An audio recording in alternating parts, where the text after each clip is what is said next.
কত বড় দুঃসাহস!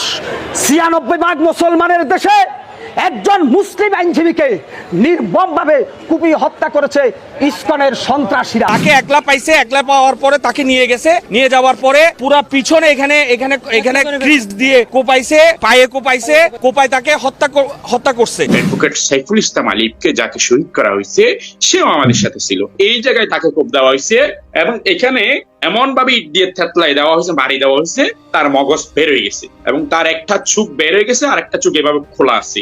এর পরবর্তী সময়ে তারা জয় শ্রীরাম দিয়ে পুরো শহরে তারা মিছিল। এই নাবালক যারা মন্ত্রীর পদমর্যাদায়, তাদের এই ধরনের ভারত বিরোধী কথা বলা বন্ধ করুন আর চিকিৎসা নেওয়ার জন্য করাচি আর লাহোরে যান।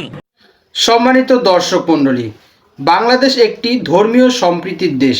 এখানে ধর্ম বর্ণ নির্বিশেষে সকলে মিলেমিশে বসবাস করে, কিন্তু এই ধর্মীয় সম্প্রীতিকে ইদানিংকালে হিন্দুত্ববাদী একটি সংগঠন বিনষ্ট করার অপচেষ্টায় লিপ্ত রয়েছে। এবং আমরা দেখেছি একজন মুসলিম আইনজীবী সাইফুল ইসলাম আলিফকে নির্মমভাবে তারা কুপিয়ে মাথা থেতলিয়ে তাকে হত্যা করেছে। এর পেছনে ছিল একটাই কারণ, সেটা হলো তাদের বহিষ্কৃত নেতা চিন্ময় কৃষ্ণ দাসকে মুক্তিকরণ। এবং চিন্ময় কুমার দাসের গ্রেফতারকে কেন্দ্র করে বাংলাদেশ আর ভারতের সম্পর্কের মাঝে কি নতুন কোনো সংকট সৃষ্টি হতে যাচ্ছে?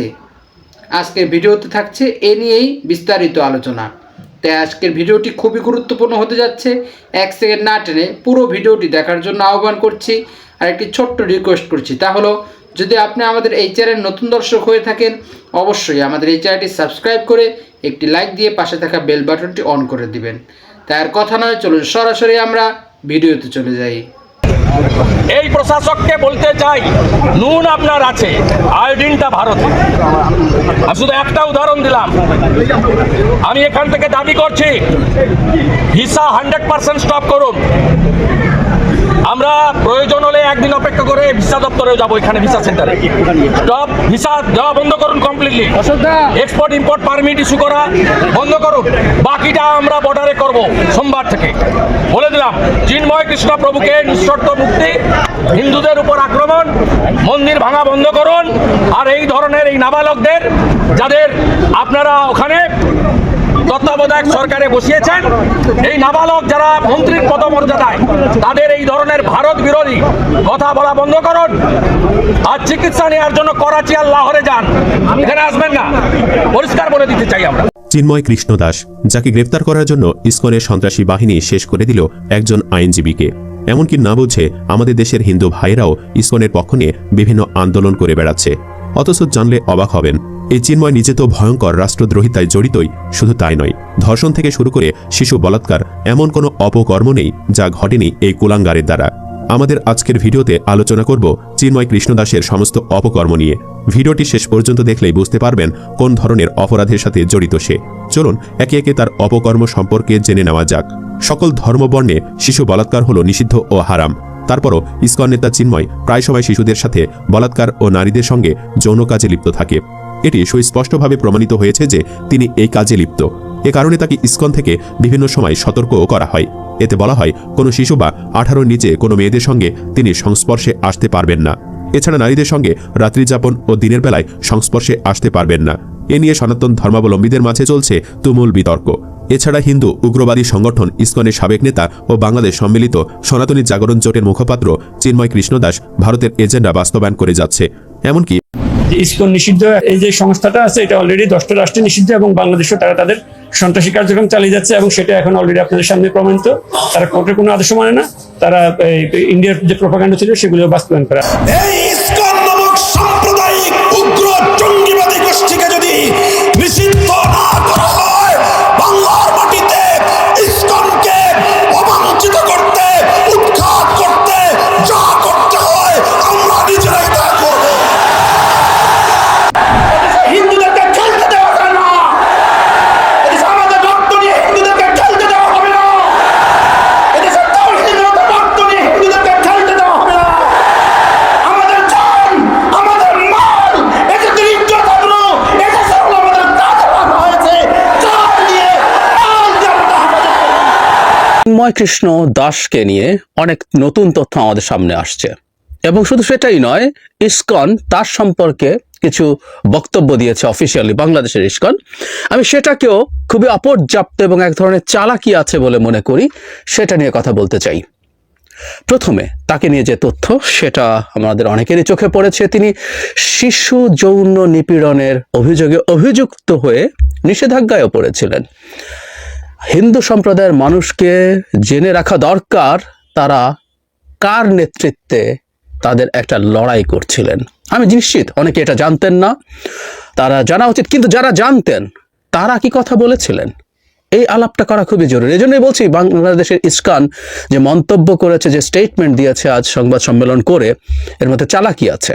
আজকে এরকম একটা উগ্রবাদী সংগঠনের কমান্ডার, সন্ত্রাসী, জঙ্গি, তাকে আজকে গ্রেফতার করার পরে আদালতে তোলা হচ্ছে রাজকীয় সম্মানে। How dare! চিন্তা করতে পারে এটা দুঃসাহস কত বড়। এই স্বাধীন সার্বভৌম বাংলাদেশে আজকে খুনিদের, ডাকাতদের, জঙ্গিদের তোলা হচ্ছে রাজকীয় সম্মানে, আর নিরপরাধ আলেমদের হাতে হাত করা, পায়ে ডান্ডা বেরি করে আদালতে তোলা হচ্ছে। পৃথিবী পুরোটা ঘটনা জুড়ে গতকালকে এমনটা কিন্তু সবাই সম্মানিত দর্শক মণ্ডলী, ইতিমধ্যে আপনারা জানতে পেরেছেন যে ইসকন একটি প্রেস ব্রিফিংয়ে তারা এই দাবি করছে যে চিন্ময় কুমার দাসকে বিভিন্ন প্রকার নৈতিক চরিত্রের অবক্ষয় এবং বিভিন্ন প্রকার সামাজিক অবক্ষয়ের কারণে তাকে ইতিপূর্বে, অনেক পূর্বেই তাকে ইসকন থেকে বহিষ্কার করা হয়েছে।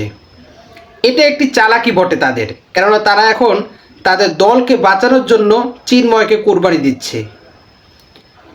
যদি চিন্ময়ের জন্য তাদের কোনো সমস্যাই না থাকে, তাহলে কেন এই চিন্ময়ের জন্য তারা এমনভাবে আন্দোলনে নেমেছে?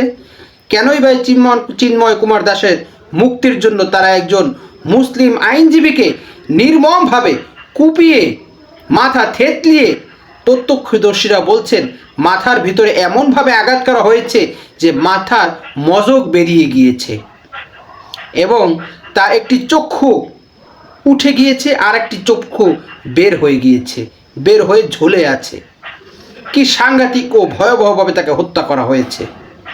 এখানেই শেষ নয়, আমাদের একজন সমন্বয়কদের অন্যতম সার্জিস আলমকে, তার বক্তব্যকে কেন্দ্র করে ভারতের এক বিজেপি নেতা শুভেন্দ্র বলছেন যে বাংলাদেশের জন্য সকল প্রকার ভিসা তারা বন্ধ করে দেবেন, কোনো বাংলাদেশি আর ইন্ডিয়া যেতে পারবে না। এবং তিনি আরও বলছেন যে চিকিৎসার জন্য কোনো বাংলাদেশি যেন ভারতে না আসে, তারা যেন ওই পাকিস্তানের করাচি বা লাহোরে গিয়ে চিকিৎসা করে, তারা যেন ওই ভারতের দ্বারস্থ না হয়। এর কারণ কি? এর কারণ সে উল্লেখ করছে, সে বলছে একজন নাবালক বাংলাদেশের মন্ত্রী, তাদের যে বিদ্বেষ ভারতের প্রতি, তিনি সে বিদ্বেষ শেখ মুজিবুর রহমান, আওয়ামী লীগ, বিএনপি, হোসেন আহমদ এরশাদ কারো ভেতরে পাননি। যেমনটা তারা বিদ্বেষ দেখেছেন অন্তর্বর্তীকালীন সরকারের উপদেষ্টা, এই নাবালক উপদেষ্টার মধ্যে। অর্থাৎ এর দ্বারা উদ্দেশ্য তিনি নিচ্ছেন সার্জিস আলম। এখন প্রশ্ন, সার্জিস আলম কি বাংলাদেশের কোনো উপদেষ্টা? তিনি তো একজন ব্লুটুথ বয়, একজন স্মার্ট বয়, একজন স্মার্ট সমন্বয়ক, যিনি আমাদের আগামী দিনের গর্ব, অহংকার। সম্মানিত দর্শক মণ্ডলী, ইসকনের কি নিষিদ্ধ করা এখন সময়ের দাবি, নতুবা বাংলাদেশের ভবিষ্যতে যে ঘোর অমানিসার অন্ধকার নেমে আসবে সেটা বলাই যায়। তাই এই বিষয়ে আপনার কি মতামত? অবশ্যই আপনার সেই মূল্যবান মতটি আমাদের কমেন্টস বক্সে জানাবেন। আর আজকের ভিডিওটি যদি আপনার ভালো লেগে থাকে, অবশ্যই আমাদের ভিডিওটি একটি সাবস্ক্রাইব করে শেয়ার করে দিবেন।